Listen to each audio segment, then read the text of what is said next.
माझे नाव सुनीता रामभाऊ बारगजे। आज आपण इयत्ता 10वीचा मराठी विषय पाहणार आहोत।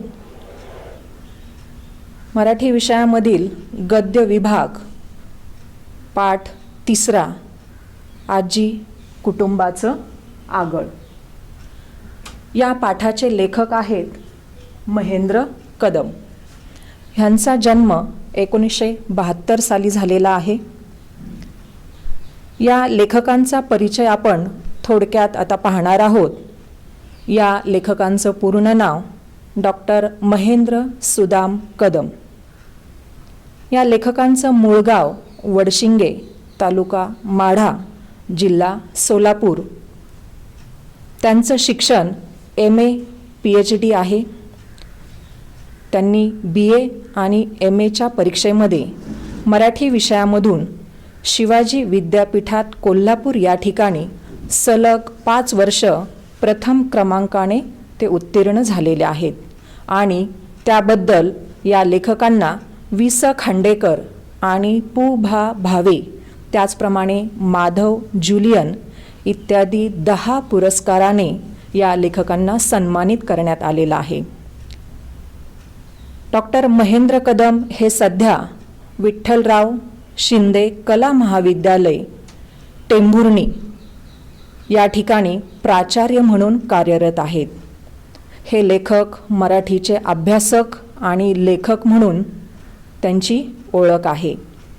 त्यांची मराठीचे वर्णनात्मक असे भाषाविज्ञान, कवितेची शैली ही काही भाषाविषयक पुस्तकं, त्याचप्रमाणे सार आणि विस्तार या काही कादंबऱ्या, कवितेचे वर्तमान ही समीक्षेची काही पुस्तकं, तसेच धूळ पावलं ही कादंबरी, मेघवृष्टी अभ्यासाच्या विविध दिशा ही संपादनं आणि तो भीतो त्याची गोष्ट या काही कथासंग्रह देखील या लेखकांचे प्रसिद्ध आहेत।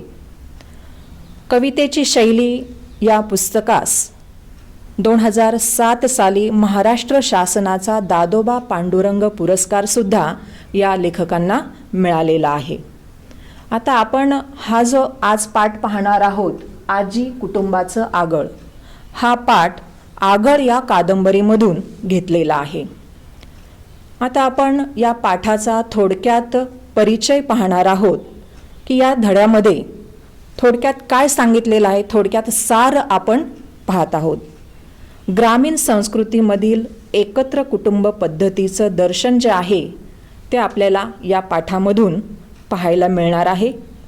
एकत्र कुटुंब पद्धतीमधील कुटुंबाचा आधार असणारी म्हणजे आजी आणि ग्रामसंस्कृतीच्या संस्कारातील लेखकांचं जे काही बालपणाचं जे वर्णन आहे ते वर्णनसुद्धा आपण या पाठामध्ये पाहणार आहोत।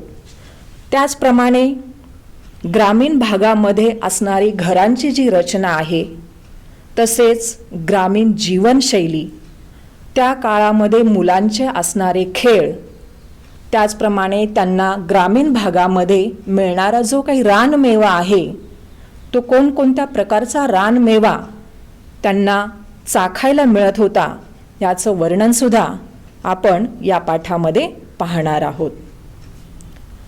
आता या पाठामध्ये सुरुवातीलाच पाठाचं नाव आहे आजी कुटुंबाचं आगळ। आता आगळ हा जो शब्द आहे, या शब्दाचा शब्दशः अर्थ जर म्हटला तर अडसर असा होतो, पण या पाठामध्ये आगळ याचा अर्थ आपण भक्कम आधार असा घेणार आहोत। तुम्हाला माहिती आहे, पहा मुलांनो, पूर्वीच्या काळी मोठा जो वाडा असायचा, त्या वाड्याचा जो दरवाजा असायचा, त्या दरवाजाला आतून लाकडाची किंवा लोखंडाची अशी जाडसर आडवी पट्टी लावली जायची। त्यामुळं तो वाडा जो आहे तो सुरक्षित असायचा, म्हणजे बाहेरून जरी कोणी आलं तरीसुद्धा तो दरवाजा उघडला जायचा नाही, एवढा भक्कम ती आगळ जी आहे ती बसवली जायची आणि त्यामुळं वाड्यातील जे काही लोक असतील ते सुरक्षित राहत असत। आता या ठिकाणी आपण हे जे लेखक आहेत महेंद्र कदम, ह्या लेखकांची आजी जी आहे त्या आजीचं वर्णन आज आपण थोडक्यात या ठिकाणी पाहणार आहोत. आता या ठिकाणी लेखकांनी आपल्या आजीचं लक्षणीय असं वर्णन केलेलं आहे. त्याचं शब्दचित्र या ठिकाणी रेखाटलेलं आहे. पहा, आता मी जे काही वर्णन तुम्हाला सांगणार आहे त्या वर्णनाप्रमाणे तुमच्या डोळ्यासमोर तुमची आजीसुद्धा तिचं जे काही रेखाटन आहे ते तुमच्या डोळ्यासमोर उभं राहील. या ठिकाणी लेखकांची आजी जी आहे तिची उंची जी आहे ती जवळपास 5.5 फूट उंच, वर्णाने गोरी, पण वय जास्त असल्यामुळं 70 ओलांडलेली ही आजी म्हणून वर्णाने गोरी जरी असली तरी उन्हाने पावसाने तिची त्वचा काळवंडलेली आहे. 70 ओलांडलेली आहे तरी सुद्धा हातामध्ये काठी घेतलेली नाही आणि दात सुद्धा सगळे शाबूत आहेत, म्हणजे एकही दात पडलेला नाही. डोक्यावरचे सगळे केस जे आहेत ते पिकलेले आहेत.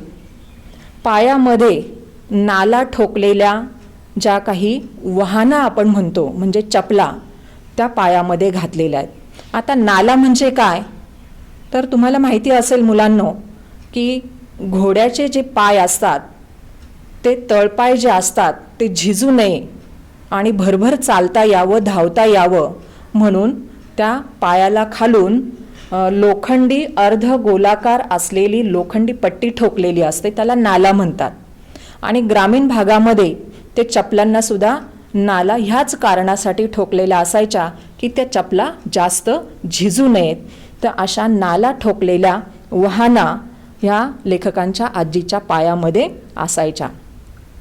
आता या आजीचा पोशाख जर म्हटलं तर अंगामध्ये चोळी आणि हिरवं आणि लाल असे 2 रंगाची 9वारी म्हणजे 2 रंग असलेली साडी जी आहे ती एकाला एक जोडलेली अशी 9वारी इरकली लुगडी ती नेसायची. कपाळावरचं गोंधन दिसू नये म्हणून कपाळावर बुक्का लावत असे. आता हे सर्व वर्णन ऐकून तुम्हाला सुद्धा तुमच्या आजीची नक्कीच आठवण आलेली असेलच. म्हणजे अशा या आजीच्या छत्रछायेखाली या लेखकांचा कुटुंबातील जे काही सर्व सदस्य आहेत, जे काही सर्व मेंबर आहेत ते अगदी गुण्या गोविंदाने राहत होते. त्याच्यानंतर या लेखकांच्या घरी एक कपिला नावाची गाय होती. त्यांच्या गोठ्यामध्ये कपिला नावाची जी गाय होती ही गाय सुद्धा दरवर्षी एक तरी वेत देत असे, म्हणजे दरवर्षी ती व्यायची आणि त्यामुळं दरवर्षी या मुलांना या गाईचं दूध सुद्धा भरपूर मिळत असे. हे दूध जे आहे हे घरामध्ये जेवढी लहान मुलं आहेत या सर्व लहान मुलांना गोठ्यामध्येच देण्याची व्यवस्था ही आजी करत असे. आणि ह्या गाईचं दूध काढण्यासाठी या लेखकांचे वडील किंवा काका या दोघांपैकी कोणीही जात असत. मग ते गोठ्यामध्ये गाईचं दूध काढण्यासाठी गेले की हे लेखक आणि घरामध्ये असलेली सर्व लहान मुलं ते गोठ्याकडे हातामध्ये ग्लास घेऊन ओळीने त्या ठिकाणी उभे राहत असत. आणि अशा प्रकारे हे गाईचं काढलेलं दूध धारोष्ण दूध असं म्हटलेलं आहे. धारोष्ण म्हणजे काढल्याबरोबर ते जे दूध आहे ते कोमट असतं, असं हे ताजं ताजं दूध देण्याची व्यवस्था ही त्यांच्या आजीने त्यांना केलेली असायची. त्याचं कारण म्हणजे घरामध्ये या आजीला 4 सुना होत्या. वेगवेगळ्या घरून आलेल्या ह्या 4 सुना. कोण जाणे कोणत्या मुलाला कमी जास्त देईल म्हणून आजीचा नेहमी कटाक्ष असायचा की ह्या सर्व मुलांना गोठ्यामध्येच दूध मिळालं पाहिजे. आणि अशा या कपिला गाईचं दूध काढलं की गोठ्यामध्येच ही मुलं सर्व रांगेने उभे राहत असत हातामध्ये ग्लास घेऊन आणि सर्वांना ते दूध तिथेच मिळत असे. आणि ही मुलंसुद्धा हे दूध तिथेच पित असत. आता ते दूध पिताना सुद्धा पुस्तकामध्ये फार सुंदर असं वर्णन केलेलं आहे. हे दूध पिताना सुद्धा त्याचा जो काही फेस आहे तो फेस ओठांना लागायचा. आणि ही लहानपणातली ही फार मोठी गंमत असते बघा. ते जे फेसाळलेलं दूध ओठाला लागायचं, त्यामुळे ही लहान मुलं एकमेकांकडे बघून हसायची आणि अशा प्रकारे आनंदाने त्या दुधाचा उपभोग घेत असत. घरातील कामाच्या वाटण्या. आता घरामध्ये ह्या आजींना ज्या 4 सुना होत्या, ह्या घरामधील कामाच्या सुद्धा वाटण्या आजीच करून देत असे. कारण घरामध्ये कोणी कोणतं काम करायचं हे आजीने अगदी नेमून दिलेलं असायचं. आणि हे जे काम आहे हे कायम एकच काम नाही. म्हणजे कोणी धुणी धुवायची, कोणी भांडी घासायची, कोणी भाकरी थापायच्या, कोणी कालवण करायचं, कोणी झाडून काढायचं. ही जी कामं आहेत ही प्रत्येकीला आजीने ठरवून दिलेली असायची. आणि प्रत्येक आठवड्याला प्रत्येकीचं हे जे काम आहे रोटेशनप्रमाणे बदलत जायचं. म्हणजे एक आठवडाभर जिने भाकरी थापलेल्या असतील तिने पुढच्या आठवड्यामध्ये दुसरं काम करायचं. अशा प्रकारे हे रोटेशनप्रमाणे त्यांचं काम सतत बदलत असायचं. जर एखादीला काम ते जमत नसेल तर ही आजी स्वतः त्या सुनांना ते काम शिकवायची. पण तिला नेमून दिलेलं काम हे तिने केलंच पाहिजे, इकडे मात्र ह्या आजीचा अगदी कटाक्ष असायचा. पण ह्या घरकामातून मात्र कोणाचीही सुटका होत नसे. येत नसेल तर आजी शिकवणार, पण तिचं काम तिनेच केलं पाहिजे याकडे आजीचं फार बारकाईने लक्ष असायचं. त्याच्यानंतर बाळ गोपाळांची पंगत. सकाळच्या वेळेला स्वयंपाक झाला की सर्वात प्रथम घरामध्ये जेवढी लहान मुलं असतील त्या सगळ्यांना अगोदर जेवायला मिळायचं. कारण ही लहान मुलं आहेत आणि त्यांना अगदी पंक्तीने जेवायला बसायची. आणि त्यावेळेला ही आजीसुद्धा तिथेच बसून असायची. कारण सगळ्या मुलांना सर्व प्रकारचे पदार्थ पोटभर खायला मिळायला हवेत याकडे आजीचं लक्ष असायचं. स्वयंपाक झाला की आजीच्या देखरेखीखाली ह्या बाळ गोपाळांची पंगत जेवायला बसायची. आणि अजूनही एका गोष्टीकडे आजीचं खूप बारकाईने लक्ष असायचं की ही लहान मुलं जेवत असताना ताटामध्ये उष्ट खरकट अन्न जे आहे ते वाया जाऊ नये म्हणून तिचे खूप लक्ष असायचे. त्यामुळं ही लहान मुलं ताटामध्ये जेवढं काही जेवायला वाढलेलं असेल, जेवढे काही पदार्थ वाढलेले असतील ती सर्व संपवत असत याकडे आजीचं फार बारकाईने लक्ष असायचं. त्यामुळं नकळतपणे ह्या मुलांवर अशा प्रकारे हे संस्कारसुद्धा घडत असत.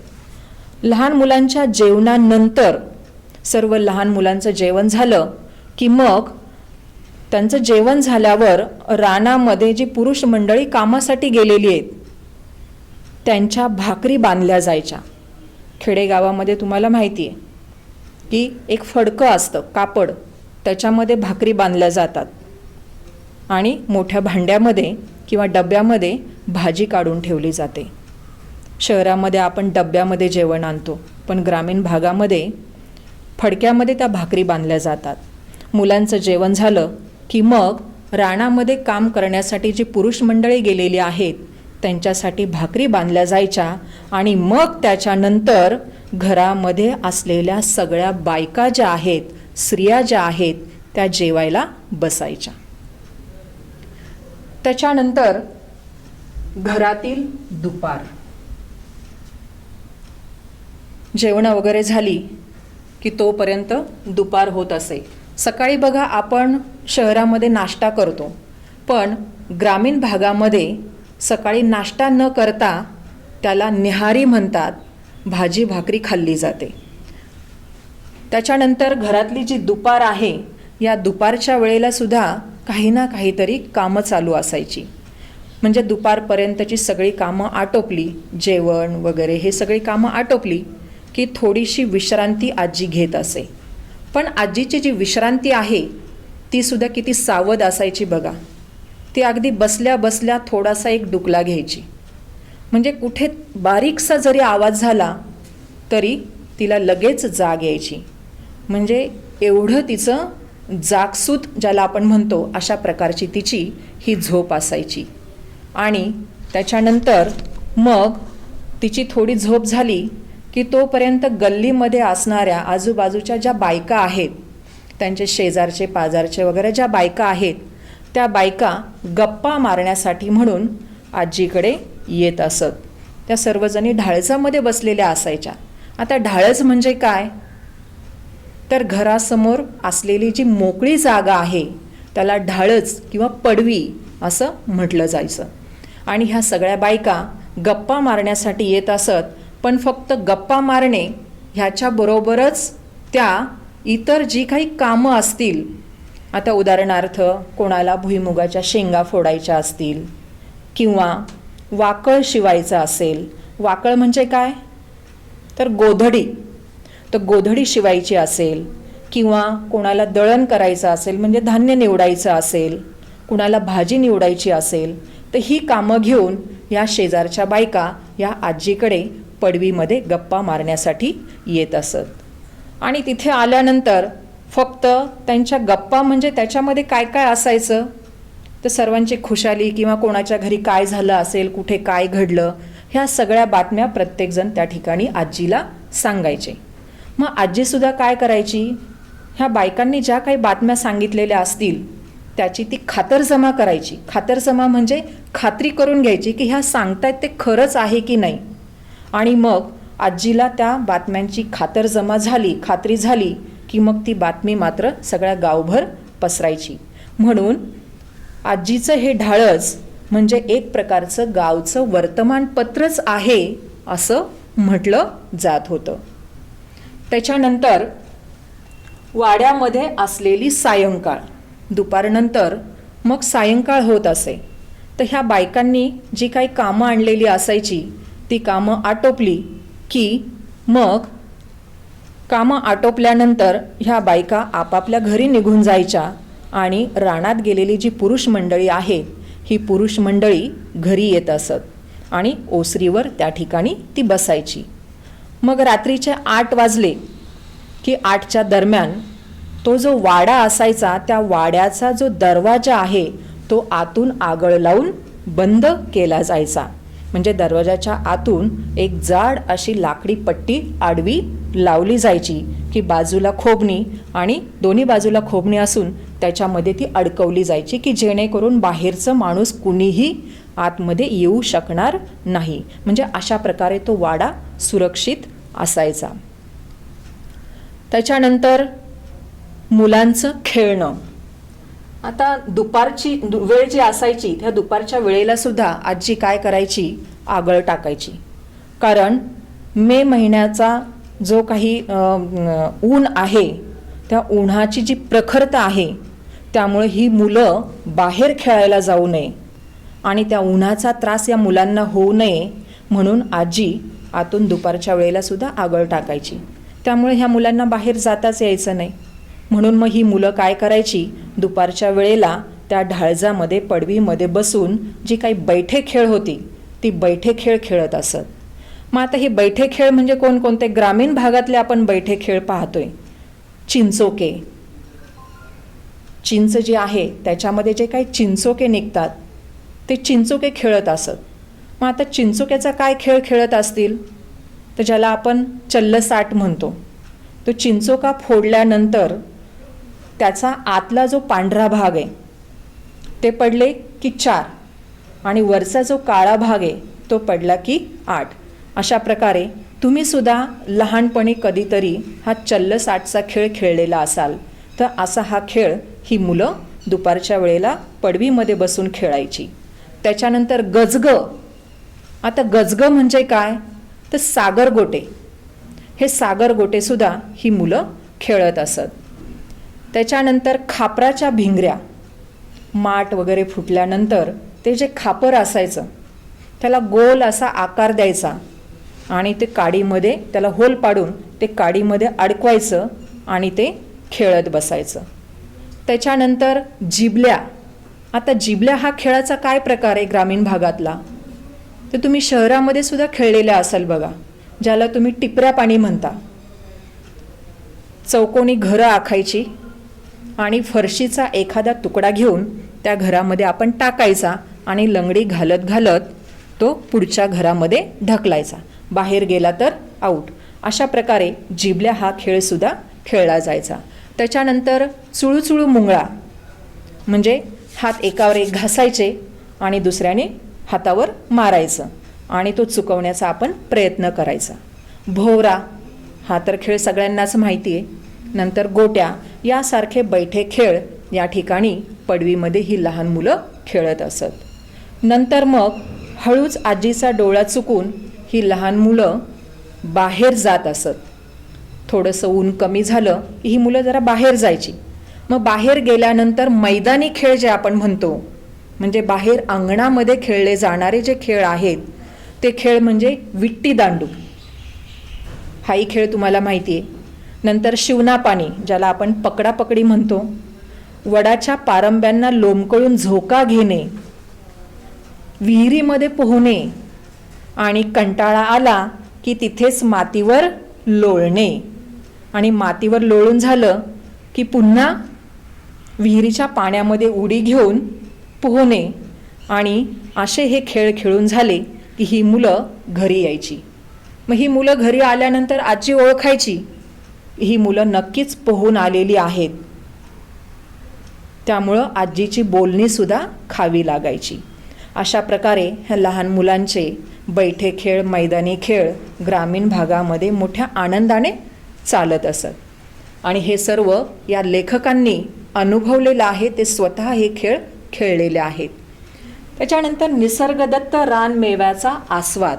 निसर्गदत्त म्हणजे निसर्गामधून मिळणारा जो रानमेवा आहे त्याचा आस्वादसुद्धा डॉक्टर महेंद्र कदम या लेखकांनी घेतलेला आहे. आता रानमेवा कोणकोणता मिळायचा तर गाभोळ्या चिंचा. वा, तोंडाला लगेच पाणी सुटलं असेल ना. म्हणजे अर्धवट पिकलेल्या ज्या चिंचा आहेत त्या अशा गाभोळ्या चिंचा. त्याच्यानंतर मीठ लावलेली कैरी कापून त्याला मीठ लावून मस्तपैकी खायची.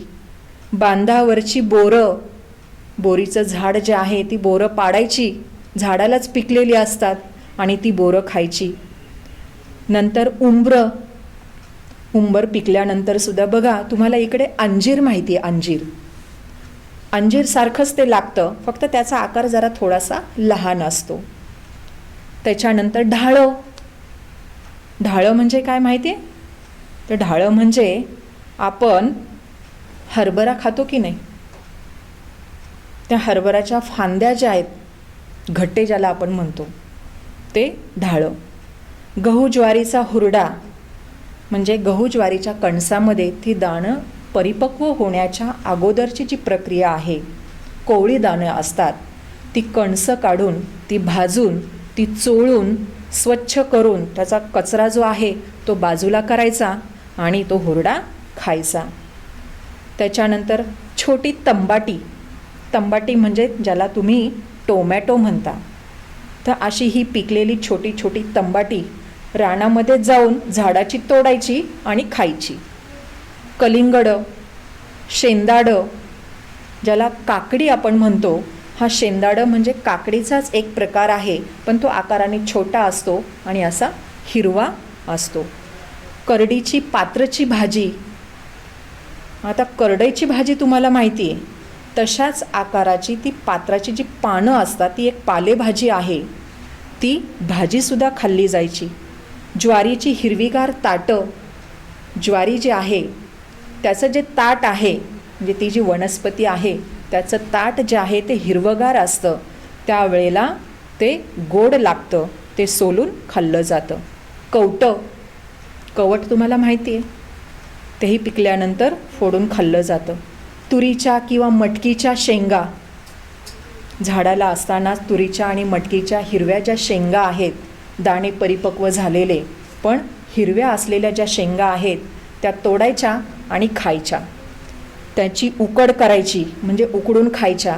किंवा हुलग्याचं माडगं, हुलगे जे आहेत त्या हुलग्याचं माडगं म्हणजे ते दळून आणून त्याच्या पिठापासून त्याची उकड केली जाते आणि ते खाल्लं जातं, असं हे हुलग्याचं माडगं.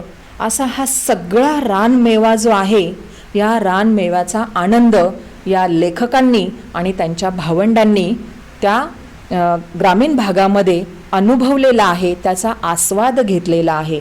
बघा, हे सगळं ऐकल्यानंतर आपल्याला सुद्धा असं वाटतं की आपणही खरंच या ग्रामीण भागामध्ये, खेडेगावामध्ये कुठेतरी जावं आणि या सगळ्याचा आस्वाद आपल्याला सुद्धा घेता यावा असं आपल्याला सुद्धा वाटत असेल. आणि तुम्हाला जर तशी संधी मिळाली तर नक्कीच तुम्ही काय करा, त्याचा आस्वाद घ्या आणि हा जो मिळालेला आनंद आहे हा कायम आपल्या स्मरणामध्ये राहणारा असाच आहे. त्याच्यानंतर आपण या पाठाचा समारोप पाहणार आहोत की या पाठामध्ये थोडक्यात आपण काय पाहिलेलं आहे. तर हे सगळं वर्णन ऐकल्यानंतर तुम्हाला सुद्धा तुमचं जे काही बालपण आहे, त्या बालपणी तुम्ही अनुभवलेल्या ज्या काही गोष्टी असतील त्या तुम्हाला आठवत असतील. बघा, तुमची आजीसुद्धा तुम्ही लहान असताना गोष्टी सांगायची, म्हणजे गोष्टी सांगणारी, कधी कधी तर गाणे म्हणत आपल्याला थोपटवत झोपवणारी आजी आपल्याला आठवत असेल. कधी जर आपल्याला काही लागलं, आपण पडलो किंवा कुठे काही खरचटलं, कापलं, असं काही लागलं किंवा आपण आजारी पडलो तर आपल्यावर घरगुती उपचार करणारी ही आजी आपल्याला आठवते. किंवा आपल्याला घरातलं कुणी रागवलं, आपल्याकडनं काहीतरी चुकलं असेल, लहान मुलं म्हटलं की चुका होणारच आणि आपल्याला रागवणारच, कारण ह्या चुका सुधारल्याशिवाय आपल्यावर सुद्धा चांगले संस्कार होऊ शकत नाहीत. त्या चुका आपल्याही लक्षात येत नाहीत. आणि चुका झाल्यानंतर जर आपल्याला कुणी रागवलं तर ही आजी मात्र काय करते, आपली बाजू घेते, आपल्याला जवळ घेते आणि तिच्या गोड शब्दामध्ये, गोड वाणीमध्ये ती आपल्याला समजावून सांगत असते. तसेच एखादं जर आपण चांगलं काम केलं, आपल्या वयाच्या कोतीप्रमाणे जर एखादं चांगलं काम जर केलं तर कौतुक करणारी आजीसुद्धा आपल्याला आठवते, आपण पाहिलेली आहे. म्हणजे असे अनेक प्रकारचे संस्कार करणारी ही आजी आजही आपल्याला आठवते. म्हणजे लेखकांची आजीसुद्धा खऱ्या अर्थाने त्यांच्या या कुटुंबियांची आगळच होती. आगळ म्हणजे मी तुम्हाला सुरुवातीलाच अर्थ सांगितलेला आहे की आगळ म्हणजे संरक्षक कवच असणारी. घरातल्या 3 पिढ्यांवर ही जी आजी आहे, ही आजीचीच हुकूमत चालत होती. म्हणजे तिने जवळजवळ 3 पिढ्या घडवलेल्या आहेत. या 3 पिढ्यांवर आजीने हुकूमत गाजवलेली, संस्कार केलेले. म्हणजे एकत्र कुटुंब पद्धतीतील या कुटुंबामध्ये जे काही वादविवाद, आज आपण पाहतो विभक्त कुटुंब पद्धती आहे, तरीसुद्धा वादविवाद होतात, भांडणं होत असतात. पण लेखकांची ही एकत्र कुटुंब पद्धती असताना सुद्धा त्या कुटुंबामध्ये वादविवाद नाही. कारण त्या ठिकाणी आधार कोण होती, हुकूमत गाजवणारी कोण होती, तर आजी होती. त्यामुळे घरामध्ये कोणाचेही वादविवाद होत नसत. आजी जे सांगेल त्याप्रमाणेच घरातील सर्व कामे व्यवस्थित होत असत. म्हणजे आजीबद्दलचा असणारा हा जो आदर आहे, हा आदर सर्वांच्या मनामध्ये आहे. म्हणजे लेखकांचं हे जे कुटुंब आहे, हे कुटुंब त्यामुळेच गुण्या गोविंदाने नांदत आहे. आणि म्हणूनच आजी कुटुंबाचं आगळ हे जे या पाठाला शीर्षक दिलेलं आहे, हे शीर्षक अगदी योग्यच आहे असंच मी म्हणेन. आणि म्हणूनच तर असं म्हणेल की प्रत्येक घरामध्ये या लेखकांच्या आजीसारखी आजी असावी. परंतु आज आपण पाहतोय, ह्या आधुनिक काळामध्ये आपण पाहतोय की आपल्याला विभक्त कुटुंब पद्धती पाहायला मिळत आहे. त्यामुळं कित्येकांना ह्या आजीचं प्रेम जे आहे, माया जी आहे, ती आपल्याला अनुभवायला मिळत नाही आहे. केवळ एकच कारण, विभक्त कुटुंब पद्धती. कारण अलीकडे आपण पाहतो की आजी आजोबा म्हणजे घरामध्ये असणारी अडगळ असं आपल्या आईवडिलांना वाटत आहे. त्यामुळं आज या आजी आजोबांचं स्थान जे आहे ते आपल्याला वृद्धाश्रमामध्ये पाहायला मिळतंय. म्हणजे पहा मुलांनो, आजीचं महत्त्व तुम्ही जाणून घ्या. आज आजी आजोबांना आपण वृद्धाश्रमामध्ये पाहत आहोत, ही किती लाजिरवाणी गोष्ट आहे. आणि जर तुम्हाला खरंच तुमच्यावर चांगले संस्कार घडवायचे असतील, तुमच्यावर चांगले संस्कार होतात, त्याबद्दल वाद नाही आहे, पण त्याहीपेक्षा आजीची असणारी जी माया आहे, ज्या काही संस्कारिक गोष्टी आहेत, त्या तुम्हाला या आजीकडूनच अनुभवायला मिळतील. तो आनंद तुम्हाला आजीबरोबर उपभोगायला मिळणार आहे. त्यासाठी नक्कीच तुम्ही तुमच्या आजी आजोबांना तुमच्या घरामध्ये एक महत्त्वाचं स्थान दिलं पाहिजे असं मला वाटतंय. आणि म्हणूनच मला मनापासून सांगावंसं वाटत आहे की आजी हवी घराघरात, आजी हवी घराघरात, संस्कार रुजावे मनामनात. धन्यवाद.